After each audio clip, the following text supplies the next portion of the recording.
One, call halal, Yahweh Shem Yahushai, Bahashem Kakwadash, double honors to the elder apostles and elder bishops of GMS, even the elders that came before them that taught us his truth. Shalom and salutations to all the brothers that put the word of truth and its sincerity, the hopeful elect tabernacle of David, to the Aquath that are listening and learning, being a pillar of rest, the 144,001 third, the hopeful elect of Israel, and the brother Yahshua. I'm back with the World War III Daily Update. Shalom and salutation to you all. Try to make this quick. Isaiah 13 and 17, behold, I will stir up the Medes against them, which shall not regard silver, and as for gold, they shall not delight in. Quickly, behold means to look. I, as the Most High, will stir up the Medes. The Medes are the Russians. Against them. Them is the Babylonians, who are the Americans. Okay? What does it mean to stir up? I will stir up the Medes against them. We'll go to the blue letter. And what was it? Isaiah 13, 17.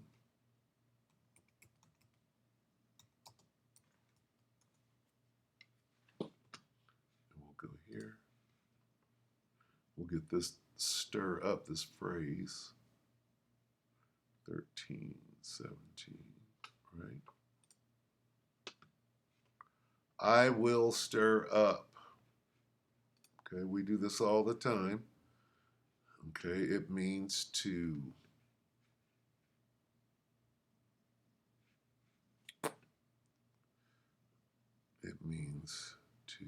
stand, or stir up means to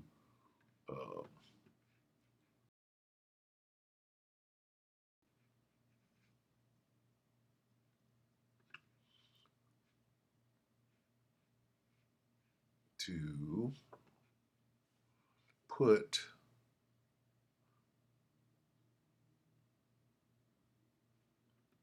a triumphant spirit upon.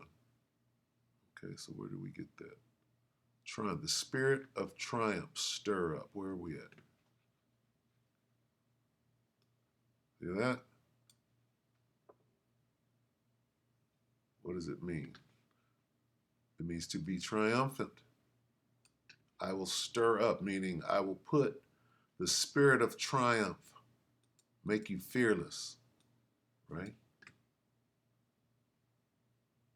The Most High is stirring up Russia, putting the spirit of triumph on. Okay, let's look up this word triumph.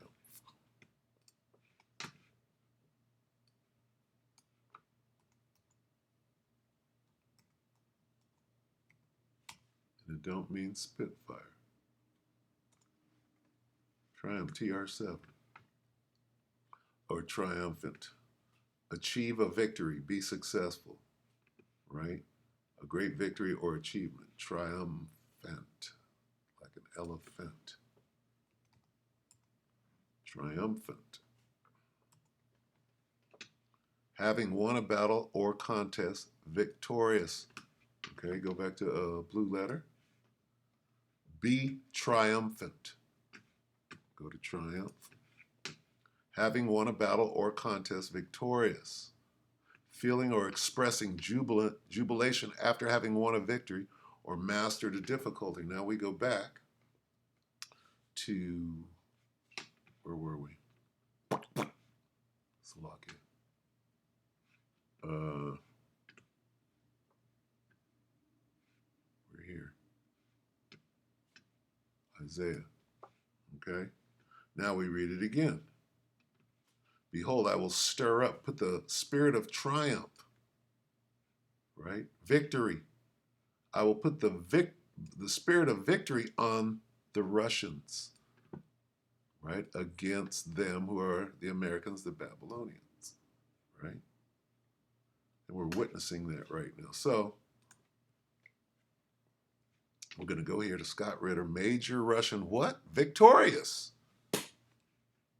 As Ukrainian troops get crushed in Donbass. They've been fighting over this since 2013. Or if you want to get technical, 2008. All right?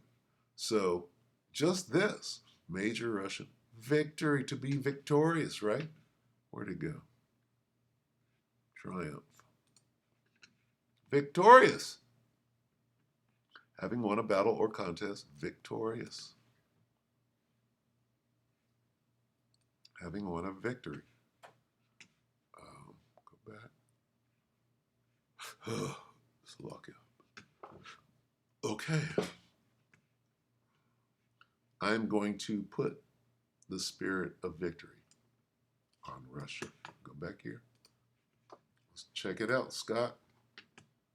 Open-minded thinkership. We had a global security forum. Let me put it out here. And they were arguing, global security forum, that they're thinking that Ukraine is winning, and the Kursk incursion was showing how weak Russia is, and they're not capable of defending themselves. And there are two concepts, Scott, when it comes to NATO and Russia. Right now, with the reality. In a recent interview that has sparked considerable discussion, Scott Ritter, a well-known American commentator and former weapons inspector for the US military, offered a sobering analysis of the unfolding situation in Ukraine. According to Ritter, the Ukrainian military's recent incursion into the Russian region of Kursk, which garnered significant media attention, may ultimately prove to be a costly distraction. As Ukraine focused on this high-profile operation, Ritter argues the more strategically crucial region of Donbass in eastern Ukraine is on the brink of falling entirely under Russian control. No. First of all, Russia doesn't care what the West thinks. I mean, let's just put the two realities. One is fact-based, the other one is fantasy-based. The Russian reality is a fact-based reality. Russia is going to win this war. Ukraine can't beat them. And NATO, if NATO wants a fight, then everybody dies. Now, what he just said is in line with the scriptures. Russia's going to win this war. Have any life after that either? Like, are they 100% sure? Directly in line with the scripture. I don't know what happened there. Slovakia. So, yeah. He's he's over the target, as they say. Position. The NATO position is that we can bleed Russia to death by using Ukraine as a proxy. How's that working? The Donbass, the Russians just recaptured the entire 2014 original line of demarcation in the Donbass, and now they're moving past that, and you're seeing the absolute total collapse of the Ukrainian forces on the battlefield in the Donbass. One of the reasons is because the Ukrainians committed their strategic reserves to Kursk, where they're now trapped and dying. The Kursk incursion has become an absolute embarrassment for Ukraine. It's no longer seen as a political victory. It's a strategic defeat because the reserves they need to stabilize the front are stuck and being killed. There's nothing they can do about it. Political collapse. Almost the entire cabinet resigned yesterday. Zelensky is collapsing. His political support is collapsing. Economically, Ukraine will not survive this winter, and that's one of the realities that Ukrainian politicians and their supporters in the West are coming to grips with. Ukraine will not survive this winter. It's just true. So when you look at it from the Russian perspective, why would you waste any time dealing with the fantasy-driven theories of the West? Russia has always said, we're willing to talk. Sit down at the table, but you have to be in touch with reality. We're only going to discuss the reality of the situation. We're not going to discuss any of your fantasy. Any notion that Russia is going to return the 4 territories that were annexed after the referendum, Kherson, Zaporizhia, Lugansk, and Donetsk. Russia's not going to allow Ukraine to have 1 square inch of that land. Moreover, because of Ukraine's activities, Ukraine will lose sovereign control, either temporarily or permanently, over significant other territories. Odessa, Ukraine will not be allowed to have military forces in Odessa. Whether that means Russia occupies it, who knows? Kharkov, Sumy just, thanks to the Zelensky government, Sumy's given a death sentence because now Russia will not allow Ukraine to have sovereign control over that. And you could probably guess in Dnipropetrovsk and Mykolaiv, same thing. Any of the Ukrainian territories that border parts of the Russian Federation, which have been embroiled in this conflict, are going to be demilitarized and denazified, whether that means permanent occupation and eventual absorption, or temporary occupation. It doesn't matter. Ukraine will cease to exist as a modern nation state after this. It'll be a dysfunctional state unless that it's ruled by a pro-Russian government, which is probably its future. That's the best Ukraine's going to get right there. They're not going to get anything better than that. They had a chance. Putin put a proposition on the table in June. He said, "Here it is. It's the Istanbul Communique updated for current reality. You've lost Lugansk and Donetsk, and Zaporizhia, and Kherson. You're not getting them back. But the rest of Ukraine is yours if you meet the following conditions." All right, so there's your update.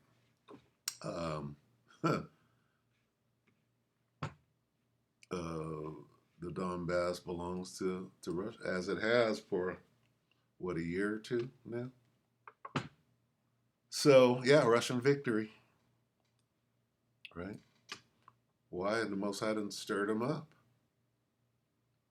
Pretty straightforward. Let's get one on the way out. Let's see.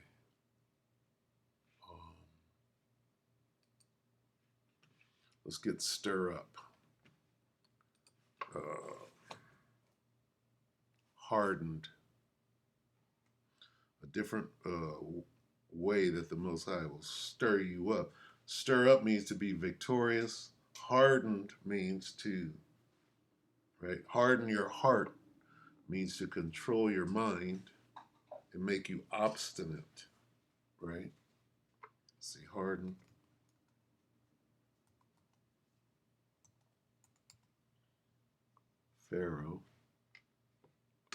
Pharaoh's heart.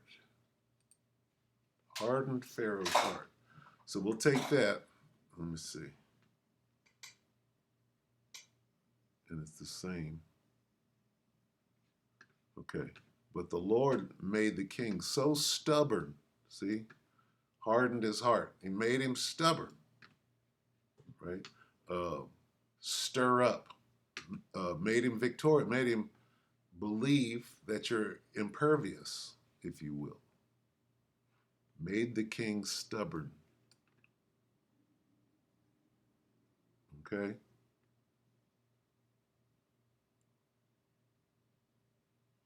So that's the Most High doing what? If he hardens your heart, that's him doing what? He's controlling your mind. This word heart is your mind. Stir up. I will stir up the me. That's mind control, right?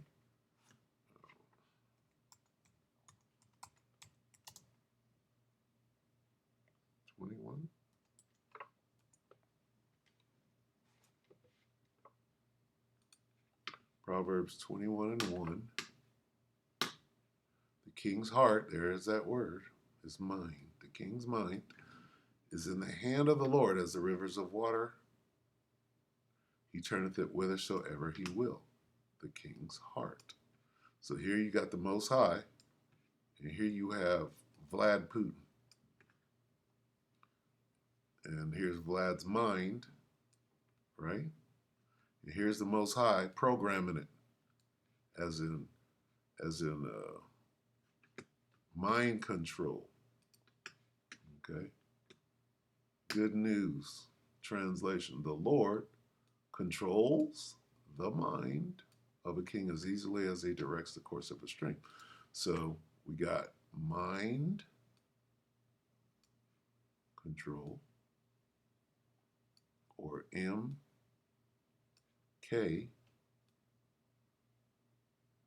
right? Control, supreme. Not ultra, supreme. All right? So that's what we're looking at. This is what's going on. Who's going to win? Whoever the Most High wants to win. He can program your mind to make you either lose or fail, or to win or fail, win or lose. All right, so that's all we got for today. There's your update. We'll see you tomorrow. We hope that the elector edified you, brothers and few sisters. Shalom.